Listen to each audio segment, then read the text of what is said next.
예수님께서 이 땅에 십자가를 지시고 또 인생으로 오셔서 그 모진 수모를 다 겪으셨던 그 유일한 근거가 무엇일까요?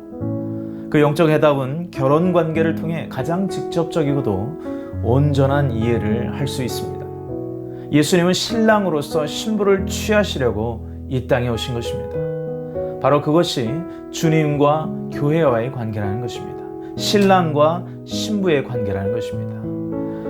교회론에 꽂힌 에베소서 5장 25절에 보면 그래서 남편들은 아내 사랑하기를 그리스도께서 교회를 사랑하시고 그 교회를 위하여 자신을 주심같이 하라 라고 말씀하셨던 것입니다. 바로 신랑과 신부, 남편과 아내의 관계를 통해서 예수 그리스도와 교회의 관계를 나타내셨던 것입니다. 예수님이 얼마나 우리를 사랑하셨냐 하면 예수님이 교회를 위해 당신의 전부를 주셨던 것처럼 사랑하셨다라고 성경은 말씀합니다. 그것을 남편과 아내의 관계로서 설명하죠. 에베소서 5장 31절로 32절은 이렇게 결론을 내립니다. 그러므로 사람이 부모를 떠나 그 아내와 합하여 그들이 한 육체가 될지니 이 비밀이 크도다. 내가 그리스도와 교회에 대하여 말하노라. 아멘.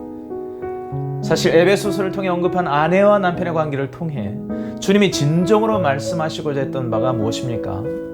그리스도에 관한 비밀이라는 것입니다.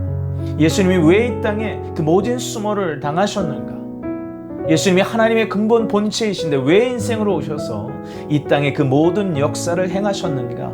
그것이 바로 그리스도의 비밀인데 궁극적으로 그 목적은 아내를 취하시기 위해서였다는 것을 부부관계로서 표현하고 있습니다. 그리고 그 취한 아내가 바로 우리라는 것이고 그리고 그 취한 그 아내 된 우리와 하나 되기 위해서 이 땅에 오셨다는 것입니다. 바로 이것을 사도 바울은 큰 신비라고 표현합니다. 사랑하는 여러분, 주님이 영원토록 우리를 얻기 위한 것이 가장 큰 신비이기 때문에 이것을 이해할 수 있는 방법이 없으므로 이 땅에 언어로 설명한 유일한 근거인 아내와 남편이 연합하는 것으로 이해시키셨던 것입니다. 바로 아내와 남편의 관계, 신랑과 신부의 관계, 혼인식의 관계로 그리스도와 교회가 영원한 연합을 이룰 수 있게 하시는 것을 목적하신다는 것이죠. 아가서는 바로 이러한 관계의 백미입니다. 아가서의 언어와 고백들은 예수님이 얼마나 우리를 사랑하시는가, 예수님이 우리를 얼마나 아름답고 존귀한 존재로 보시는가를 깨닫게 하시기 위함입니다. 그러므로 사랑하는 여러분, 우리가 주님의 신부로서의 정체성을 깨닫기 시작할 때 주를 향한 우리의 고백, 우리의 노래가 얼마나 값지고 귀한 것인가를 알기 시작하게 됩니다. 기억하십시오, 사랑하는 여러분. 사역의 모든 근간은 우리가 주님을 얼마나 알고 있는가입니다. 근데 지금까지 여러분이 예수님을 알고 있는 그 모든 근간은 주님과의 관계, 그 친밀한 관계에 있다는 사실을 아십니까? 그분을 내가 얼마나 알고 있는가, 그분에 대해 내가 얼마나 깨닫고 있는가, 바로 그 최고의 친밀함의 극치가 어디에 있는가 하면 결혼 관계에 있다는 것입니다. 왜냐하면 아내와 남편 관계만큼 친밀한 관계는 없기 때문이죠. 하나님이 우리를 얼마나 소중히 여기시는가, 그리스도가 신부된 나, 신부된 교회를 얼마나 사랑하는가는 남편이 아내를 사랑하는 것과 같다라고 사도 바울은 말합니다. 문제는 이렇게 이야기하면 요사이 많은 경우 남편들이 아내들을 많이 안 사랑할 때가 있습니다. 아내 역시 남편을 존경하지 않고 귀히 여기지 않을 때가 많이 있습니다. 하지만 성경에서 남편과 아내, 아내와 남편을 빗대어 말하는 극치의 사랑은 조건 없는 사랑인 것입니다. 죽음보다 강한 사랑인 것입니다. 바로 그때 한 남자가 한 여인을 사랑하게 될 때 아무 조건이 없어지게 되는 것입니다. 한 여인에게 모든 것을 주고 또 한 여인도 한 남자에게 정절을 줄 수 있게 되는 것이죠. 우리를 아름답게 하고 우리에게 감동을 주는 것은 바로 이 사랑 이야기인 것을 믿으시기 바랍니다. 아가서는 바로 그것을 노래하고 있는 우리의 사랑 이야기, 우리가 회복해야 할 사랑 이야기, 우리가 꿈꾸어야 할 사랑 이야기인 것입니다. 아가서 2장 1절은 말씀합니다. 나는 샤론의 수선화여 골짜기의 백합화로다. 지금 술람미 여인은 드디어 솔로몬 왕의 사랑을 이해하기 시작하더니 주님 안에서 자기 스스로를 새롭게 평가하는 일들을 시작합니다. 주님 안에서 나는 누구인가? 샤론의 장미라고 고백하기 시작합니다. 사랑하는 여러분, 신부는 시적 표현을 통해서 주님을 발견하며 그 안에서 발견된 자신의 정체성을 이야기하기 시작하게 되어 있습니다. 내가 샤론의 장미꽃이라고 말하고 내가 골짜기 속의 백합화라고 고백하기 시작하는 겁니다. 왜 그렇습니까? 주님에 의해 새롭게 발견되어질 때 지금껏 한 번도 제대로 된 나를 볼 수 없었지만 이제 보이는 것입니다. 내가 아름답다라고 스스로 표현할 수 있다는 자체가 나는 예수 그리스도의 신부라는 것을 인정하기 시작하는 것입니다.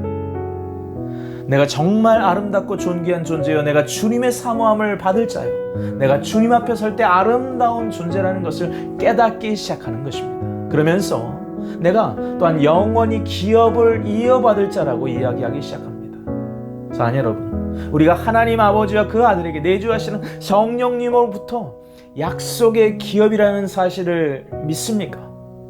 에베소서의 말씀처럼 예수 그리스도께서 신부를 얻기 위해서 이 땅에 오셨는데 드디어 이 술람미 여인이 자신의 정체성을 깨닫기 시작하는 것입니다. 내가 샤론의 장미꽃이라 고백하기 시작합니다. 우리가 하나님 아버지의 유업인 줄 믿으십니까? 예수님의 유일한 기업인 줄 믿으십니까? 예수님이 이 땅에 창세 전부터 계셨고 또 타락 때부터 복음으로 밝혀주셨던 유일한 근거가 무엇입니까? 저와 여러분을 얻기 위함입니다. 우리를 취하시기 위함입니다. 우리의 모든 대가를 지불하시고 얻으려고 했던 바로 그 유일한 근거, 성도요, 신부요, 교회가 바로 여러분 자신이라는 것을 믿으시기 바랍니다. 그래서 우리는 고백해야 될 줄로 믿습니다. 나는 샤론의 장미이다. 나는 골짜기의 백합화이다. 에베소서 1장 17절로 18절은 이렇게 말씀합니다. 우리 주 예수 그리스도의 하나님 영광의 아버지께서 지혜와 계시의 정신을 너희에게 주사 하나님을 알게 하시고 너의 마음의 눈을 밝히사 그의 부르심의 소망이 무엇이며 성도 안에서 그 기업의 영광의 풍성이 무엇인지 알기 원한다 말씀합니다. 지혜와 계시가 없이는요, 하나님 아버지가 주시는 나의 기업 그리고 나의 유업이 무엇인지를 온전히 깨닫지 못한다는 것입니다. 왜 예수 그리스도의 신부가 되어야 하는지 그 신비를 알지 못한다는 것입니다. 그래서 우리는 아가서 2장 1절을 들어가면서 이 기도를 드려야 합니다. 주님, 저에게 지혜와 계시형을 부어주옵소서. 그래서 진정 내가 받아야 할 부르심의 소망은 무엇인지, 내가 알아야 할 성도의 기업이 무엇인지를 깨닫게 하여 주옵소서라고 기도해야 합니다. 그리고 무엇보다 그 모든 질문의 근간인 왜 주님께서 우주의 모든 대가를 지불하시고 하늘 보좌의 모든 영광을 버리시고 이 땅에 오셔서 십자가에서 물과 피를 쏟으셨는지 그 신비를 깨달아 알게 해달라 기도해야 할 줄로 믿습니다. 술람미 여인이 아가서 2장 1절에서 드디어 깨닫기 시작합니다. 그러면서 본인을 평가하기를 샤론의 수선화라 고백하기 시작합니다. 수선화에 해당하는 히브리어 하바첼리트는 성경에 딱 2번 등장하는 단어입니다. 킹 제임스 버전은 샤론의 장미로서 번역하죠. 장미꽃 하면 여러 가지를 생각할 수 있지만 그 색으로 표현하자면 가장 아름다운 색일 것입니다. 붉은 장미를 생각해 보셨습니까? 그 아름다운 빛깔과 향기 때문에 꽃 중에 수장으로 여겨집니다. 놀라운 사실은 재림주 예수님께서 땅을 회복하실 때 다름 아닌 바로 아가서에 등장하는 이 하바첼리트라는 것을 사용하셔서 황폐한 샤론 광야를 영광스러운 장미로 아름답게 바꾸실 것에 대한 회복을 약속하시며 이렇게 말씀하십니다. 이사야서 33장 9절은 말하기를 땅이 슬퍼하고 기운을 잃는도다. 레바논은 부끄러움을 당하고 찍혀 넘어졌으며 샤론은 광야 같고 바산과 갈멜은 자기 열매를 흔들어 떨어뜨리는도다. 이사야서 35장 1절로 2절의 말씀. 광야와 적막한 곳이 그것들로 인해 기뻐하며 사막이 즐거워하고 장미같이 피며 무성하게 피어 기쁨과 노래로 즐거워하고 레바논의 영광과 갈멜과 샤론의 빼어난 것을 얻으리라. 그들이 주의 영광과 우리 하나님의 뛰어나심을 보리로다. 아멘. 가장 황폐되고 메마른 땅을 가장 풍성한 아름다움으로 채우실 약속을 다름 아닌 샤론의 장미로 덮어주시겠다고 말씀하십니다. 이러한 회복의 약속을 샤론의 장미로 나타내고 있음을 놓치지 마시기 바랍니다. 아가서 2장 1절에 등장하는 술람미 여인은 내가 샤론의 장미꽃이라고 고백합니다. 이것은 비록 현재 내가 광야와 같은 현실 가운데 있다 손치더라도 앞으로 장차 가장 아름다운 모습으로 회복될 아름다운 장미로서의 나의 모습을 희망하며 자신을 바라보고 자신을 기대하며 자신을 소망하게 되기까지 되었다는 것을 의미합니다. 바로 이러한 자신의 아름다운 정체성을 새롭게 깨닫기 시작하는 나를 발견해야 될 줄로 믿습니다. 사랑하는 성도 여러분, 이것이 나의 고백, 우리의 고백이어야 합니다. 주님을 만난 후 장차 도래할 영광스러운 어린 양의 아내로서의 그 아름답고 영광스러운 정체성을 소망하시길 주님의 이름으로 축복합니다. 바로 이것이 교회의 운명입니다. 이것이 교회의 데스티니입니다. 하나님의 의의 선물로 정결케 되어 온전할 수 있게 된, 그래서 그러한 영광스러운 신부로 일어서는 교회, 바로 이 술람미 여인은 자신을 그러한 샤론의 장미로 발견하기 시작합니다. 한 걸음 더 나아가 그녀는 골짜기의 백합화라고 계속해서 고백합니다. 백합화에 해당하는 단어는 히브리어로 슈샨입니다. 순결 또는 깨끗함을 상징하죠. 사랑하는 여러분, 골짜기는 어두움과 사망의 음침한 장소를 의미합니다. 그러나 골짜기 속에서도 가장 아름답고 가장 순결한 분들이 다름 아닌 성도라는 것입니다. 세상이 아무리 어둡고 악해도 교회가 그런 존재여야 한다는 것입니다. 시편 23편 4절은 말씀하길 내가 사망의 음침한 골짜기로 다닐지라도 해를 두려워하지 않을 것은 주께서 나와 함께 하심이라. 아멘. 많은 성도들이 종종 하나님이 나를 모르시는 것 같고 나를 떠난 것 같고 남들보다 나를 덜 사랑할 때가 있는 것 같다라고 염려하고 두려워합니다. 하지만요, 우리의 진짜 정체성은 주가 바라보시는 골짜기의 백합화라는 사실입니다. 골짜기는 때론 외로움의 장소입니다. 하지만 그 시간은 동시에 우리가 하나님 앞에 나아가게 만드는 의미 있는 시간이라는 것입니다. 주님을 찾는 시간이요, 기도하는 시간입니다.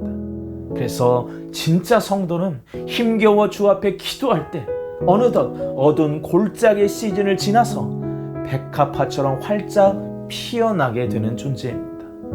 주님은 그런 우리를 바라보시며 그 어떤 존재보다 존귀하다 하십니다. 아름답다 하십니다. 사랑하는 성도 여러분, 힘들고 어려운 바로 그때에 약속의 말씀에 힘입어 우리를 샤론의 장미요 골짜기의 백합화로 이끄시는 그 주님을 바라보시기를 바랍니다.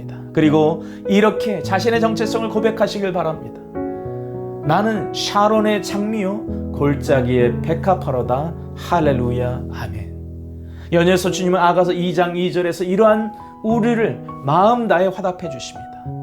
여자들 중에 내 사랑은 가시나무 가운데 백합화 같도다. 아멘. 사도 바울은 자신을 가리켜 우리를 정결한 처녀로서 한 남편인 그리스도께 드리는 중매자로 소개합니다.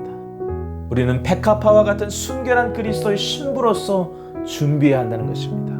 그런데 솔로몬 왕도 술람미 여인을 향하여 고백하길 많은 여자들 중에 가장 사랑스럽고 가장 순결한 가시나무 가운데 있는 백합화라고 말씀해 주십니다. 많은 사람들 중에 있지만 예수님의 사랑을 진심으로 받아들이고 그 사랑의 의지에서 살아가는 술람미 여인과 같은 여인을 향하여 가시나무 가운데 있는 백합화라고 말씀하십니다. 자, 여기서 가시나무는 인간의 죄로 인해 악이 세상에 들어온 결과 초래된 고통을 의미하는 상징과도 같습니다. 그래서 가시덤불 세상으로 인해 순결한 주님의 성도들은 괴로움을 당할 수밖에 없습니다. 주님이 보실 때 그렇기 때문에 우리는 가시나무 가운데 백합화 같습니다. 그러나 기억하십시오.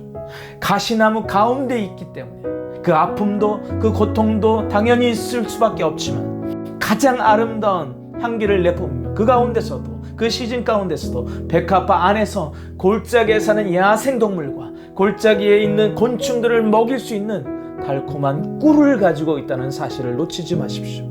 그게 참된 성도요 그리스도의 신부라는 것입니다.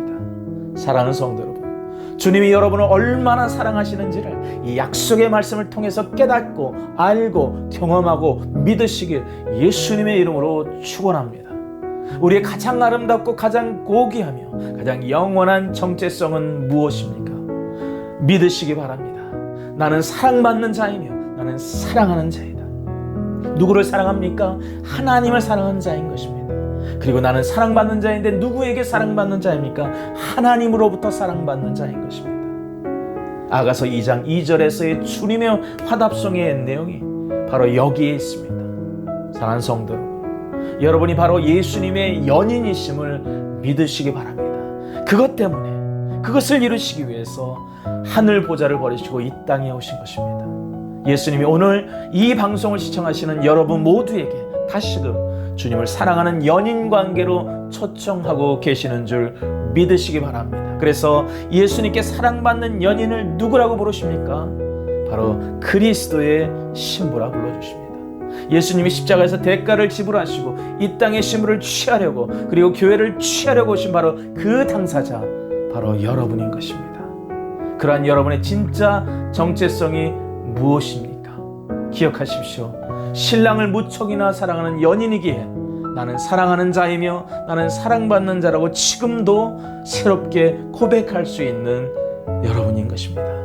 기도하겠습니다. 하나님 아버지, 이 시간 우리가 사랑받는 자이며 우리가 사랑하는 자임을 깨닫게 도와주옵소서. 샤론의 장미꽃이며 들의 백합화이며 가시떨기 나무 가운데 피어나는 백합화가 되게 하여 주시기를 원합니다. 우리가 향기를 발할 수 있도록 도와주십시오. 우리가 예수님 앞에 신부의 부르심을 받았음을 깨닫게 하여 주시고 이제 그 아름다운 정체성이 나의 정체성이 될 수 있도록 도와주옵소서. 예수님의 이름으로 기도 올리옵나이다. 아멘.